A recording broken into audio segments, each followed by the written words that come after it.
Hey YouTubers, it's Raven. Today we'll be talking about Doctor Who's Season 1, Episode 1, and this will be kind of like an overview since I do know the series is up to season 11 or 12 or something like that, because the seasons are kind of short sometimes, but I'm going back to review them in case, well, just for fun really, but I know some people don't want to watch all the way up to then, to the current season, and just they want to jump on where they're at. And yes, sometimes the creative team does make that an option, but sometimes you want to know the history of the show you're watching, even though you don't want to watch the history. But this will just be from 2005. I'm just working from the 2005 series up till the current. So there will be more videos to come. But for now, I'm doing episode 1. And really, season 1 overall just wasn't my favorite. I really didn't like it. I think it was just the Doctor himself, the way he had to be played, was just, I don't know, it wasn't really good. I mean, it was good for the post-traumatic stress he was going through because of the Time War, but in reality, it wasn't really, it just didn't click with what I was interested in. And so, really, I'm lucky, and the series is lucky to have a viewer, and I'm lucky that I do like this series, because I didn't start off in Season 1.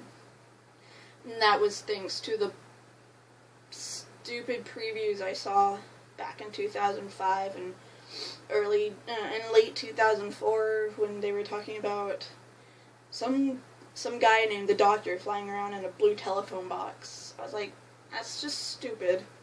I'm never going to watch this. Then sometime during David Tennant's era, which is the second Doctor in the new continuum, also known as the 10th Doctor, or, well, for now we call him the 10th Doctor, because we're still in Season 1. Later on it'll get all confusing, and some will call him the 11th Doctor, even though that was Matt Smith. But it's all confusing, wibbly-wobbly, timey-wimey. So, for now, episode 1. The whole show, it felt really rushed. Sorry, I'll be looking over here for a little bit. Sometimes it's my notes. The whole episode itself felt really rushed. It was, it didn't really help me care much about the characters. You had Rose, and for the first time you see Rose, she's waking up in a very cluttered room. We find out she's 19, and she looks like she has the room of a single, like a bachelor pad type. Just clothes everywhere, which is almost every teenager, really, but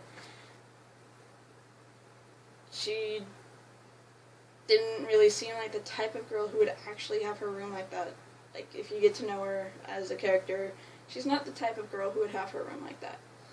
Which I guess I was a little biased in that scene because she's one of my favorite companions. But, really, the first few minutes of getting to know Rose, all we have is a montage of her day. Just following her through a fast forward of going to eat, going to work, taking a lunch break, eating with her friend Mickey, which is her boyfriend, but they don't really act like it. He's kind of a friends with benefits, I suppose. A friend with benefits, but they call each other boyfriend and girlfriend, but they it just seems like he's a overrated friend. And we meet Rose's mom, who we learn in later episodes her name is Jackie. But for this entire episode, we never hear her name. We don't hear her name. It's just Rose's mom, Rose's mom. So, yeah. She kind of seems ditzy in the first episode. I'm not gonna say whether or not that lasts throughout the entirety or not, because that's just forecasting for you guys that haven't seen it, or whatever. And she doesn't really seem to listen to Rose. She degrades Rose a lot, like, she just talks down to Rose a lot about everything. And she seems really desperate to get laid. Like, really kind of desperate. A lot desperate. I mean, the doctor walks to the apartment where Rose stays with her mom, and Rose is introducing her to Jackie. Rose is introducing him to Jackie, and he's like, "Hi," and she was all after Rose walked off, and she was all, "Oh, I'm in my nightie," or whatever, like my nightgown or something. And the doctor just nods, and then she's like, "And there's a strange man in my room." The doctor nods again, and she's like, "Well, anything can happen." And the way she says it, the way she stands is like, "Come on, I want you." And the doctor's not even that cute. He's not really cute at all or handsome. He's just blah, blah, blah. He's decent, I suppose. And he just looks at her and goes, "No," and then walks off. Really, she just seems like she's extremely desperate that she'll like lay anyone. Slut? Maybe? I mean, that whole scene made her seem like a slut. And Jackie overall in this episode kind of seemed overbearing and annoying. Really annoying. And then we have, scrolling down in my notes here. Okay.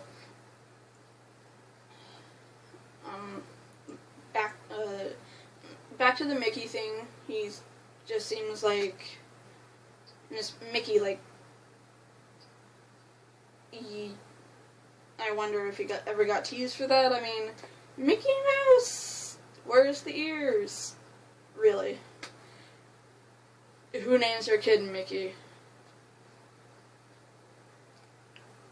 I don't know, maybe someone named Rainbow. No offense to anyone if their name is Rainbow or Mickey. I apologize if you are named that, if I offended you. He doesn't really have much of a personality, and it kind of seems like Rose just settled for him. Like, there's no one better for her out there besides Mickey. And he's just underdeveloped so far. I mean, it is the first episode. A lot of characters are underdeveloped. Like, you don't know much about the Doctor, you don't know much about Rose, much about Jackie, much about Mickey, but, towards the end, you kind of have this thing where living plastic is coming and attacking living plastic. This pin could attack me and take over, make a replica of my body that's all like shiny and obviously plastic. That's what happened to him. He got swallowed by a trash can. and Rose never noticed that he was shiny and looked more white than usual. Yeah. Sorry about that, y'all. I had a phone call. Yeah, where was I? The Living Plastic, I think. The Living Plastic and Mickey being eaten by the garbage can or recycle bin or something. And yeah, and the doctor uses his little his sonic screwdriver. That's what that thingy is. That thing is about this long. Looks like a pen. It's a little blue light on the end. Sonic screwdriver. It can do a lot of things. Currently, I've yet to see him actually use it as a screwdriver. I don't think it has that function anymore.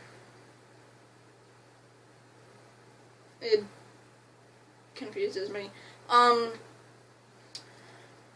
But he uses that to follow the signature of the plastic and finds Rose and Mickey having a conversation about him. Even though it's not really Mickey, it's the Living Plastic, in which like I said earlier, I don't understand how Rose didn't realize it wasn't Mickey. Because Mickey is a black character, and he wasn't really all that black as Living Plastic. He was more whitewashed. So that was kind of like, seriously, you don't see that.